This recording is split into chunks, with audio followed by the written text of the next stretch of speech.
Hello, welcome to 21 This Week. I'm Susan Heltemes, filling in for Casey Aiken. Coming up next, an American legend is laid to rest. The passing of Esther Gelman, and Hillary Clinton is the Democratic choice. Joining us today is an esteemed panel of Montgomery County activists. Civil rights activist Vernon Ricks, Mark Uncapher, past chair of the Montgomery County Republican Party, former Republican state senator and secretary of Aging Gene Roesser is back today, and I'm thrilled. And Susan Hoffmann, former mayor of Rockville. Stay tuned for these topics and more on 21 This Week next.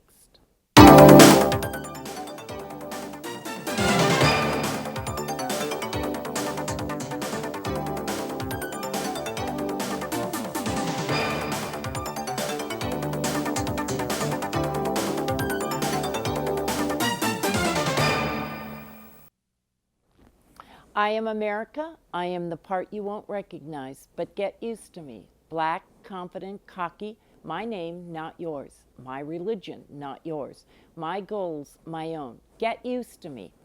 This declaration of his existence by Muhammad Ali, formerly Cassius Clay, reaffirmed his dignity as a bold and brash black man who was proud of his Islamic faith, confirms all that was great about Ali, but was also at the core of the discomfort many Americans felt about him.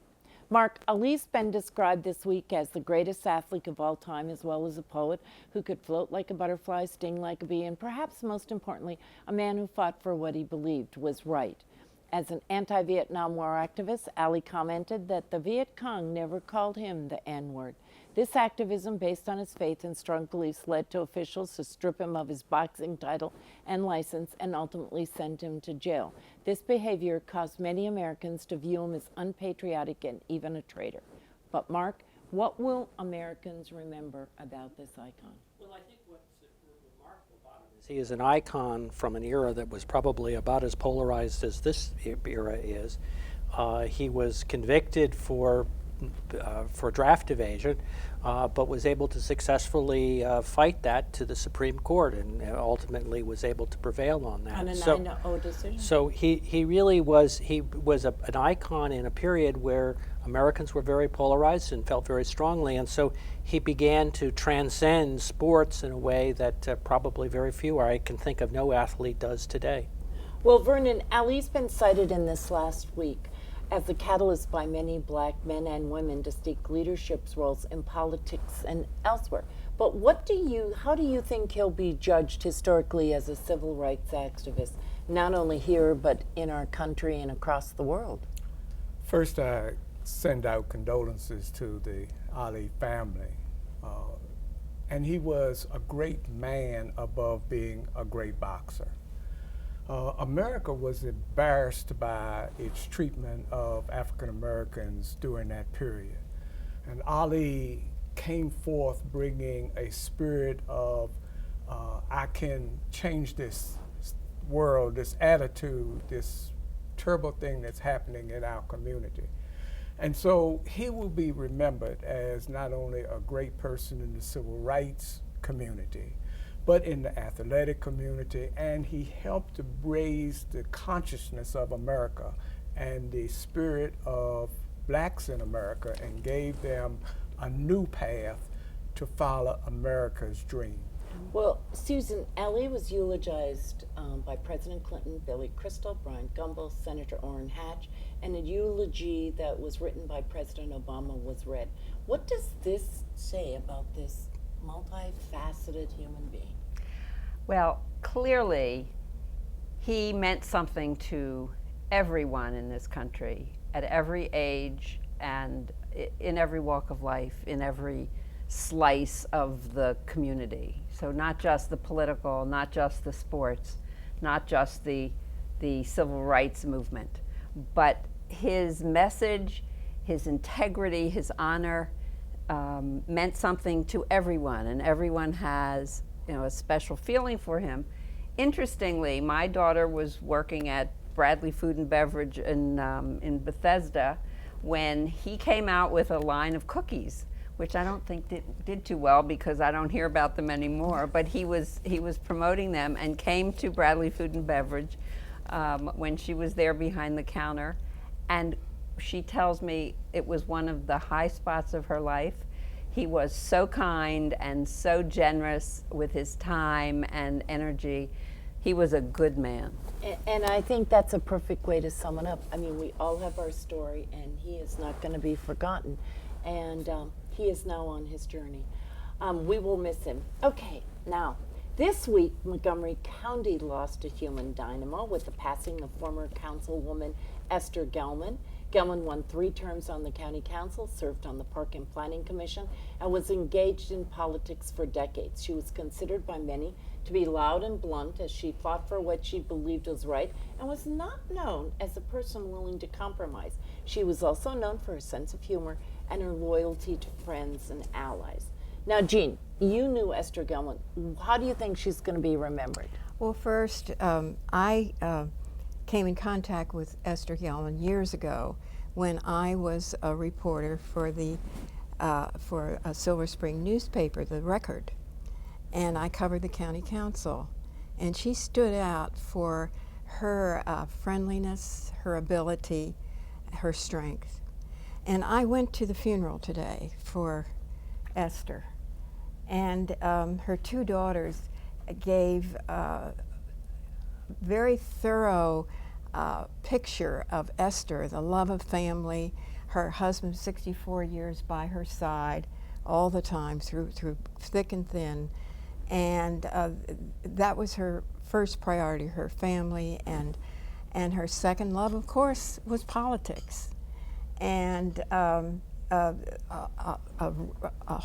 many elected officials today sought her advice, her expertise. Kind of wish I had, but anyway, a number of them were there and gave eulogies, including County Executive Ike Leggett. Catherine was there as well, and but the one that really struck me was Jamie Raskin, and he is the Democratic nominee for Congress, State Senator Raskin, and he was so in awe of this titan that he didn't quite know how to, how she said she would meet with him. And he said he brought a resume, and she said, well, do you have a plan? Do you have a plan? I don't want a resume. And her husband commented, well, I may take the resume in case we have an opening in the office. But anyway, she sat down, and together they drafted a plan. And she did that repeatedly with promising Democrats whom she liked. Now, and adding to that, Susan, Esther was known I want to finish. Oh, okay. Please, I have one more comment, and then I'm done. The presiding rabbi commented that on her deathbed, she waited for Hillary Clinton to be the nominee, and she left this world on that high Democratic note. That would be a high note. So she too is an icon in Montgomery County, 8 years even though she is on the other side of my aisle. Yes, well, Okay. and 8 years ago, she worked very hard for Secretary Clinton. Now, Susan, Esther was known for her strong, staunch support of the planning process, and her legacy is probably going to be the universities of Maryland and Shady Grove. But she was also known for her political rivalries within the party. How is Esther going to be remembered in the Democratic halls of history? I would say that what happens, of course, is that when people pass away, all the good things and all the Rise up. fun things, yes, bubble to the top. And I think that is how people will be generous and remember her. And those who have other experiences over the years will suppress them and keep them to themselves. As people say in politics, you may forgive, but you never forget. And people either loved her or hated her, I swear. I mean, Vernon, did you ever have the opportunity to work? Absolutely. I was elected to the city council in Tacoma Park in '72. And so I was there when Esther came on as a member of the council. And because Tacoma Park did not have its own zoning group, then Park and Planning was the zoning authority for Tacoma Park. So I had the opportunity to work with Esther, and through the years, And Esther was a great lady, and she always had words of wisdom. She worked very closely with us in the NAACP, and so Esther will be a lost icon, but we know that she will be blessing it from heaven the people of Montgomery County and the politics. Like Vernon, when she was a precinct chairman, I think first in Silver Spring, she knew every single voter in that precinct. And of course, on election day, she was at the polls, and 5 o'clock comes, and she phones up the people who haven't voted and pushes them to vote. So that's a good precinct chairman. She's a force to be reckoned with. We're going to be right back after a short break. Don't go away.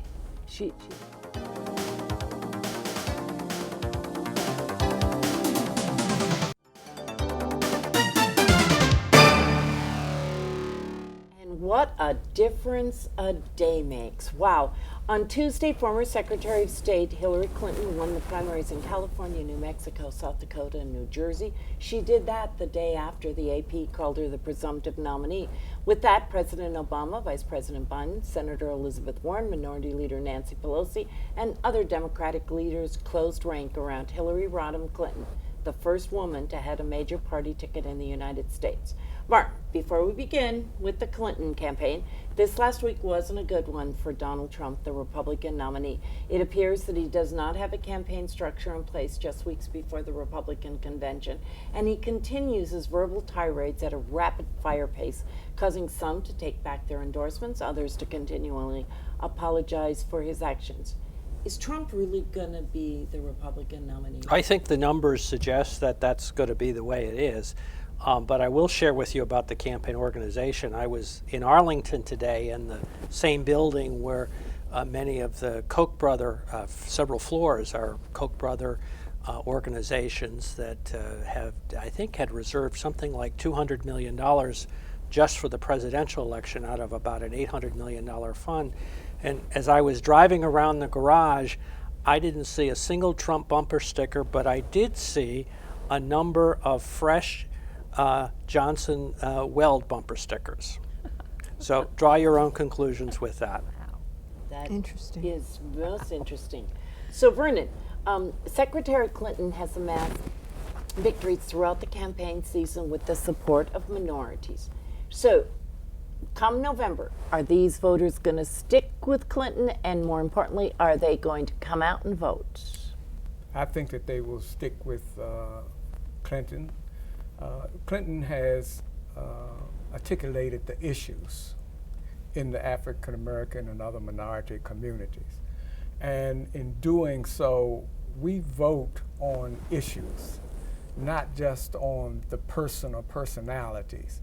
And so I think that we will turn out. We need to turn out. The president has said that he is with her. And I think that he's been a great president, and I'm looking forward to us having 9 trillion people out voting in November. Well, Wednesday he's going to be with her in Green Bay. Vernon, let's hope some of them are registered, but we won't go into that. Jean. According to polling, women across the spectrum have an intense dislike of Trump. As a Republican woman now, do you think that Clinton's support of women will go across the political spectrum the way white men tend to be hanging out with Trump? First, I want to say I'm surprised at the number of women of all income levels who support Donald Trump. It's going to be a tough sell among women, but there's still time. There's a little window of time he still has to calm down and take some wise advice, and he may be able to do better among women than we would expect. And I think actually the point to be made is that both parties have an issue, if you look at the polling data, of not fully unifying their base yet. Republicans and Democrats, certainly there are a lot of disaffected Sanders voters as well. So There's some fence mending that both nominees need to be But doing. I think the Democrats are far ahead on Oh, I that. think they are. And if you believe what they said today, that the energy enthusiasm that the Republicans thought they had has now switched, and the Democrats have it. But Susan, we're talking about that enthusiasm. Well, let me just, we'll be back in a second. Bernie Sanders doesn't seem to be quite ready to endorse Clinton, but it's going to happen any day. Now, will the Sanders, and this gets to the heart of the question we're talking about, will the Sanders supporters and all Democrats across the board unite in Philadelphia and, using President Obama's phrase, be fired up and ready to go to secure the White House in November? I think that Senator Sanders is waiting for the District of Columbia primary. On Tuesday, right? Yes, I think when all is said and done, he will, in fact, endorse Hillary Clinton. I think that he will bring with him large numbers of his supporters. I don't think everyone will go because a lot of them aren't necessarily Democrats. They might be independents.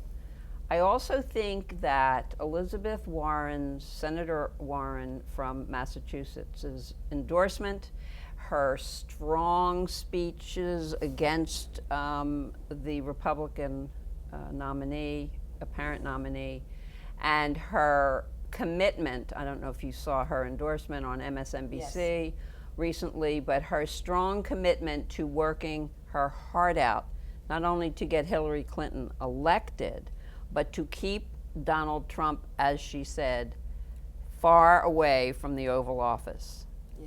So she, as a member, a card-carrying member of the progressive wing of the Democratic Party, will have a strong impact on lots of those Sanders voters. And to respond to what you said, Mark, the stories are anecdotally coming in already since yesterday with the endorsement of the president and, you know, the Sanders taking the step The back. polling data suggests both nominees are unprecedented in the level of unfavorables that No, they that's have with true. American voters. You had something you wanted to add, Jean? Yes, I think this enthusiasm is in part because she's the first woman to be a major party nominee for president. And people get excited about that. Even I was a little excited about it. But I think that'll settle down, and we will, you know, see the pluses and minuses of Hillary Clinton, and it may attract some votes. But do to you the think Republicans. that as they go on, do you think that Trump is going to continue the way he is? Because if, assuming they debate, although there's a question whether Trump wants to debate, but if they debate, there is going to be such a stark contrast. Well, Let me respond to that, and I know Vernon wants to say something. Very quickly, Jean references pluses and minuses with Hillary Clinton, and I agree that there are pluses and minuses. I don't think there are pluses and minuses with Donald Trump, only minuses. Okay, Vernon, how well, would you like to, what would I you? think that's a great takeoff, but I think that other thing is that it was good to have a contested Democratic primary. I think that Bernie Sanders will bring a lot to the table, his people. There are issues out there. However, as the president said the other night on TV, he's glad that Trump is the nominee because that will give us everything we need to go after. He's going to kill his own self. But you know what? I think the president added, though, Democrats can't be cocky No, and of assume course not. that Trump is going to lose. not. Because he has been undercounted so many times. Absolutely. In this Sure, race. and I would be astonished if he wasn't ready, willing, and able to have a debate. And one of his strengths has been his ability to operate in an impromptu environment, whereas Hillary hasn't had a press conference yet this year. So in the give and take, I certainly would not But underestimate. his strength has been to call everybody. Oh, I who he's understand. worked All with that a true, but name, in a- There's no substance. no substance. It's name calling. Yeah, name it's, calling. It's there was, denigration. there It's was criticism. Little of, Marco, and there was Lion Ted, But and when all you those names. when September rolls around after Labor Day, I think voters do start tuning in and want substance. I may be wrong, But I think substance does count. But you know what's interesting? I mentioned the Johnson Weld bumper stickers I saw with the Koch brothers. What's interesting is if you look at the polling data, they're pulling now equally from Republicans and Democrats. They're pulling a lot of the Sanders votes as well that don't want the corporate, But those that were, associate Hillary Clinton with the big money politics. So Well- we'll see. and Yes, we Trump is will. now trying to raise those big money. But that's it. This has gone so fast. And we have more to talk about in the weeks to come. We're going to be back in a moment with parting shots.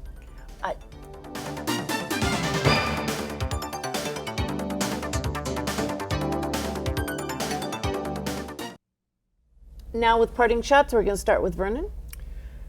You know, we've lost several valuable citizens to alcohol deaths in traffic accidents. We've lost a police officer. In the past, we've lost students. I'm concerned that this past graduation period that the interim superintendent pardoned some young people who had made bad decisions. This was not a good lesson for consequences. Okay, Mark. This week, Governor Hogan initiated a new program for improving customer service in the state of Maryland with state employees and laid out a set of principles. And I think it was something that should be commended, and it's a refreshing indication of what a leader such as the governor with a bringing a private sector background to the public can do. And I saw the insurance commissioner had a stand at the Silver Spring Metro yesterday. So it started. Jean, you're up. Last summer I was diagnosed with acute myeloid leukemia, which is the worst form of leukemia around. That's my understanding.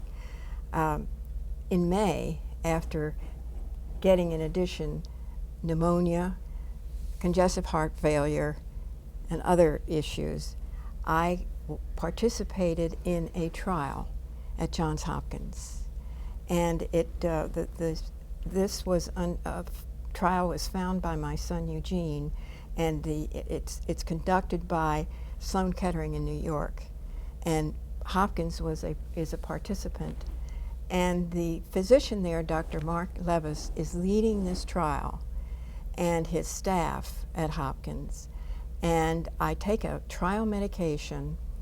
And within 6 weeks, I was declared in remission. Amen.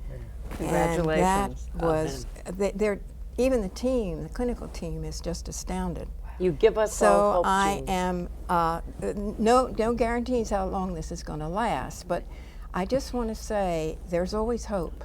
And the breakthroughs in cancer treatment and therapy is amazing. And that's just one story out of many. We are happy to have you here. Susan.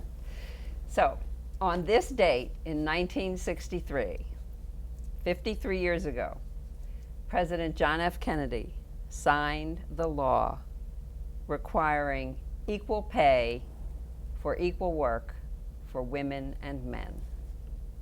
We have a long ways to go, I think is what that tells us. Okay, I would like to personally extend my deepest sympathy to the Gelman family. Esther was a force to be reckoned with, and she will be missed. So until next time, follow 21 This Week on social media, and see you next time from Montgomery County's hardest hitting political talk show. I'm Susan Heltemes, and bye for now.